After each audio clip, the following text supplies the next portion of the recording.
In a political and legal twist no one saw coming, a sitting federal judge has reportedly fled the United States amid growing pressure from an $800 million lawsuit spearheaded by rising conservative firebrand Karoline Leavitt, and the implications could rock the judicial system to its core.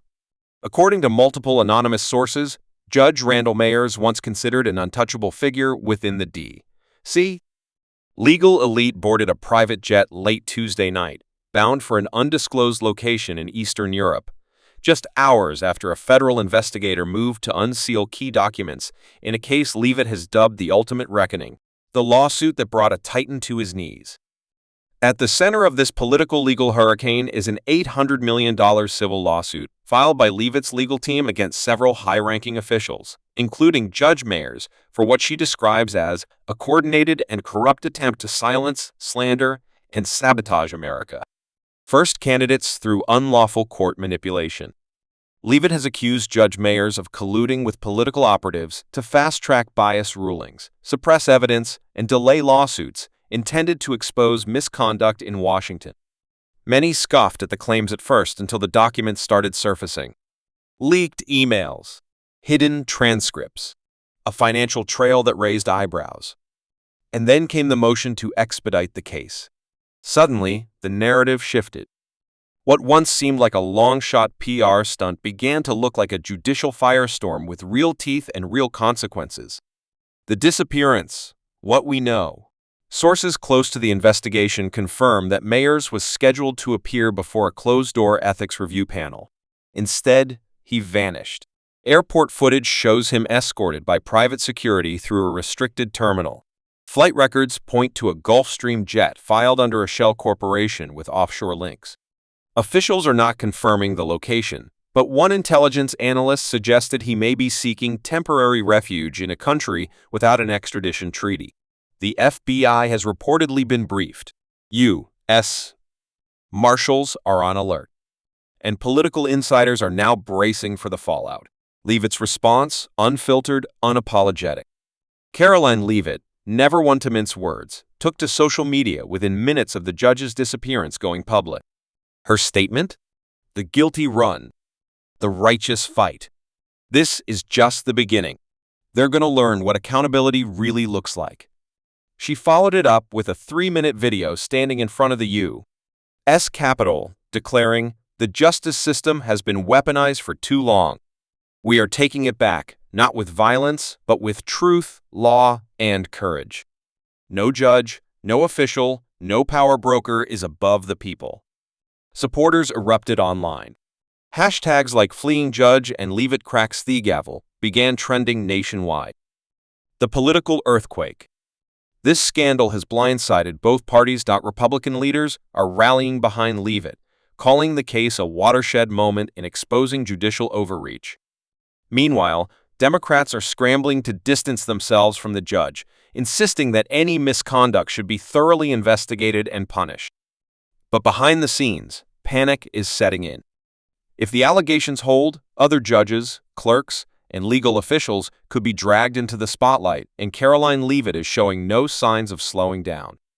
A nation on edge. As this drama unfolds, one thing is clear: this isn't just a lawsuit anymore. It's a test of the entire American legal system and a battle between the entrenched establishment and a rising political insurgent who refuses to be silenced. The lesson: when truth knocks on power's door, some open it, others run.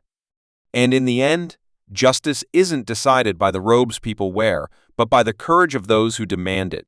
Just 48 hours after Judge Randal Meyers vanished into the night, the manhunt has escalated into a full-blown international crisis.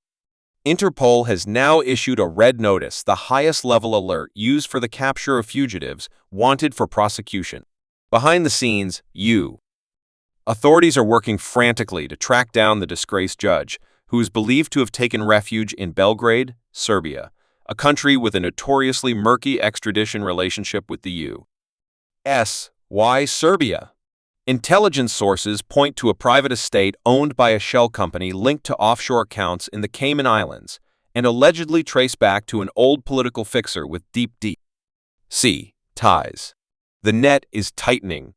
Leave it unleashed. We're coming for all of them. Karoline Leavitt, now front and center on every cable news channel in America, is doubling down. She's no longer just a candidate, she's a movement. And she's got a target list at a fiery rally in Des Moines. She didn't hold back. They thought they could bury the truth. What they didn't realize is we're not here to play nice. We're here to clean house. Her speech was part warning, part war cry. She named names. She cited case files. She called out judges, bureaucrats, and even sitting members of Congress. This lawsuit is just the beginning. The courts, the media, the politicians, they've worked together for too long. But now the people are watching. Crowds chanted, "Drain it! Drain it!" Capitol in chaos, secret meetings, leaked memos. Back in Washington, the shock of the mayor's escape has thrown the Capitol into disarray. Top Democrats are reportedly holding closed-door strategy sessions, and one leaked memo, obtained by an underground whistleblower collective, is already making waves. The memo, titled Leavitt Containment Strategy, outlines an internal plan to accelerate ethics reviews of lower court judges linked to mayors, discredit Leavitt as a conspiracy peddler in mainstream media, fast-track a congressional inquiry into her lawsuit's financial backers. The leak sent shockwaves through political circles, not because it was aggressive, but because it confirmed what many feared: they're scared. And they're scrambling. All eyes on the $800 M case. Meanwhile, the federal case, now dubbed the People vs. the Establishment by pundits, is gaining serious traction.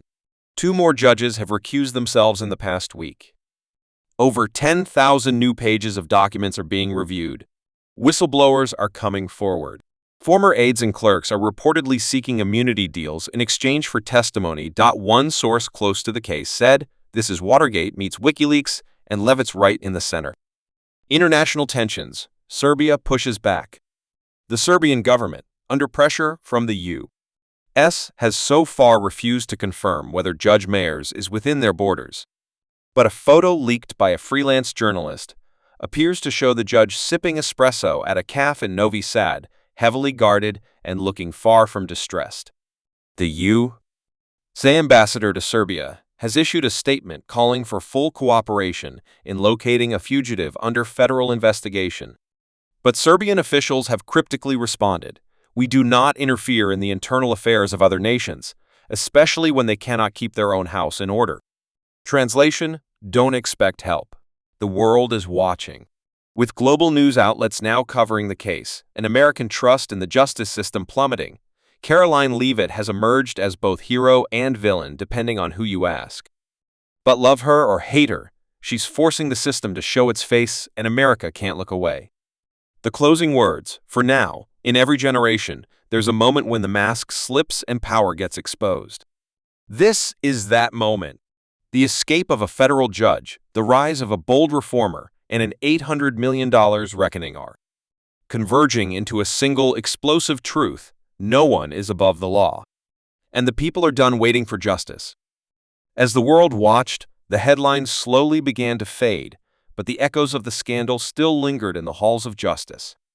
Judge Meyers was eventually located in a rural villa outside Bucharest, Romania, apprehended by an elite task force after months of diplomatic wrangling.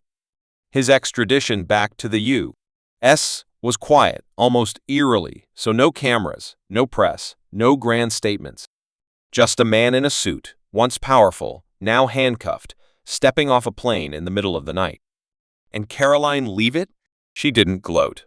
She didn't hold a victory rally. She stood at the steps of the courthouse with a simple American flag pin on her lapel and said only this: the system isn't broken. It's been hijacked, but now we're taking it back. The lesson: justice demands vigilance and courage. In the end, this wasn't just a story about a lawsuit, a judge, or a politician on the rise.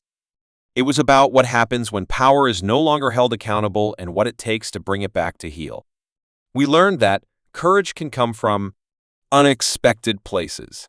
A young voice, unafraid to speak out, can ignite change even the most seasoned veterans fear. Corruption doesn't crumble on its own.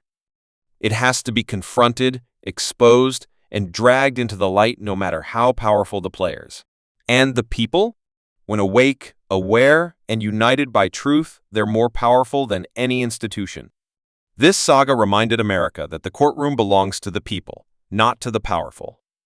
That the robes worn by judges do not shield them from scrutiny. And that justice isn't a guarantee, it's a fight.so. The next time someone says, "That's just how the system works," remember this story. Because someone once said the same until Karoline Leavitt said, "Not anymore."